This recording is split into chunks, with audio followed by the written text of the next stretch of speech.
Tourism. Ugh. Like, is couchsurfing tourism? No. Like, No. okay, when I was choosing out all these books of the places I've traveled, I was thinking, like, at first, you know, this is the kind of knowledge that someone wants to access by traveling, right? And I was thinking, as I've couchsurfed in each one of these countries, I have probably only scraped the bitty bitty surface of the information that's in this book. But there's so much more. And people who are just traveling and choosing a book off a shelf and following the directions and seeing things and taking photographs of them will never scrape the surface of that vivid culture that underlies all of this tourism that's kind of just like floating to the top, you know, and existing as its own little crazy organism. Everything good is happening underneath. I honestly couldn't tell you one important tourist attraction that I've seen in any of these places. I really couldn't. Definitely not. But I could tell you the names of every single person who hosted me. Yeah. And what their neighborhood was like, and what their friends were like, and what they did on, you know, what they did for a good time at night, you know, and what their jobs were, and how many languages they spoke, and what courses they were studying, you know. But I don't know. And I could tell you what it felt like to be there, but I probably couldn't tell you the name of anything I've seen. You know what? Here's the thing. It's not about couches. In spring of 2007, I was riding a bus with my friend, and she said, "Oh, I have to go home. There's a boy from Sweden sleeping on my couch." And I said, "Oh, that's cool. How can I get a boy from Sweden to sleep on my couch?" And it began. I think couchsurfing definitely promotes tolerance. Being able, especially as a host, being able to tolerate someone you don't know staying in your own house. That's something, lots of people think about the traveling aspect of it, but you know, you give your time as a host too, and in most cases, it's just as wonderful of a situation.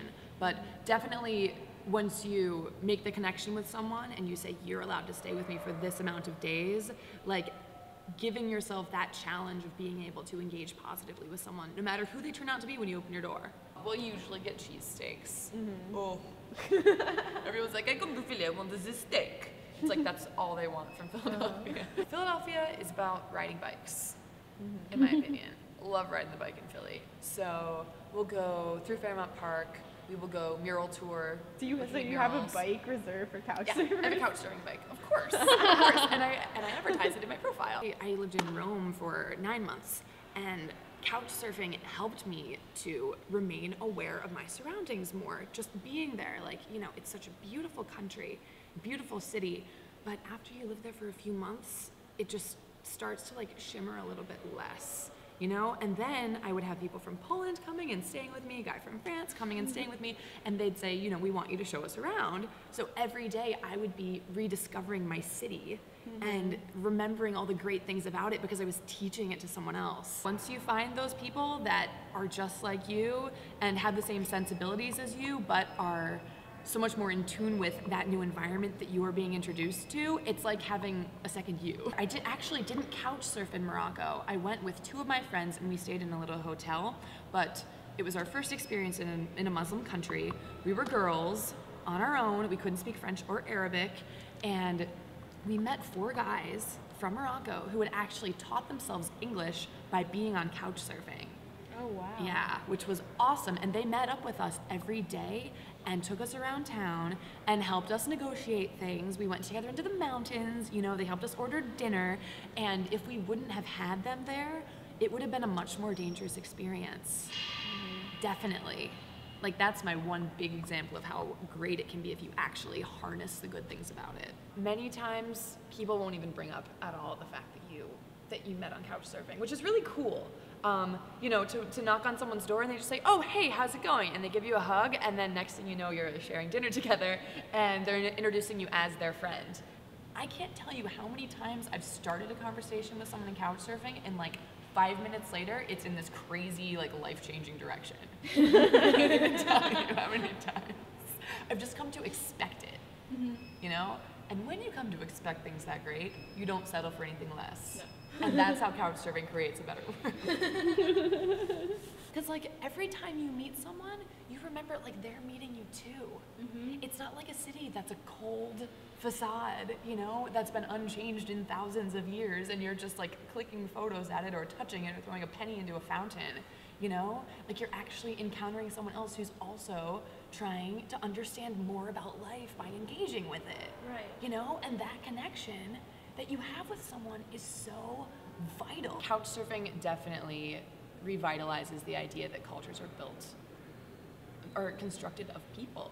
I think that our contemporary culture has an incorrect perspective of what foreign cultures are like. I think we think that foreign cultures are pictures, you know? Like, you see a picture of the Eiffel Tower and you say, I want to go to Paris. But that's not what Paris is. That's not what Paris is at all. To live in someone's house. That's an authentic experience. It's an authentic experience, and it is just as valid as, you know, an experience walking around town and, you know, seeing pretty things that you don't necessarily care about. I realized that for the first time when I was couchsurfing in Berlin.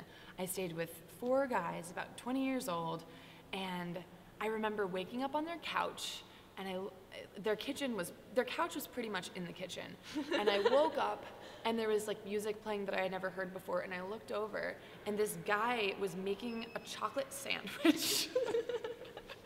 He was just smearing chocolate on bread, and I realized that's what they eat for breakfast. Isn't that cool? Yeah. Actually, well, there are a couple places I haven't. Visited. Let me see. I don't know. I've really reassessed the way that I view the world. Like, the whole world. Because I used to think of the world as made of maps. You know? I used to think of boundaries and, like, you know, blue for water, and here's a star, which means it's somewhere I should go. Like, a city with a star is better than a city with a little point. You know what I mean? But I've traveled to the cities that are little points, and I've met the people who live there, and I realized that those experiences are just as great as the others, if not greater. Especially in this contemporary culture where large cities are becoming homogenized in the way that they function. You know, everyone's ideals are really, you know, kind of all aligning in strange ways, and all these like vivid little parts of culture are kind of being covered up. And to some people, that can be disillusioning. You know, you can say, oh, I'll go by the tour book now because, you know, that's the only thing I can expect there. But all this, the culture is still alive in a lot of places. Sometimes people are just, you know, scared to show it. Or you have to find the people. You have to find the people who will let you see what they're actually up to.